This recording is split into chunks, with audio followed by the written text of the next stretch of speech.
ito yung purpose ko, yung sanga. Pinataba ko lang yung sanga sa mga beginners ha.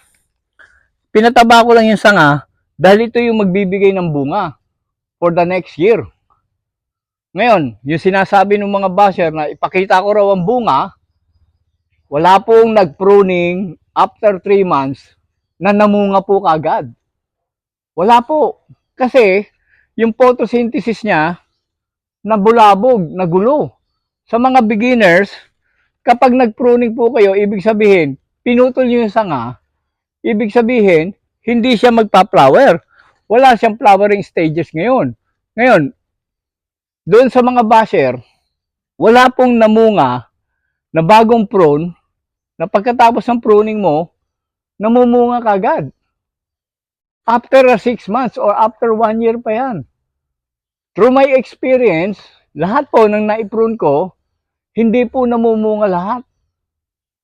After 3 months po, katulad ngayon, 3 months po ngayon to. After pruning natin, sabi, over-pruning daw. O, ayan o, tingnan nyo yung mga sanga o. O, tingnan nyo yung taba ng sanga niya o. Nagtabaan na yung mga sanga niya. Ito yung ano, sinira ng bagyo o. O, yung pinutol ng bagyo. O, ayan o.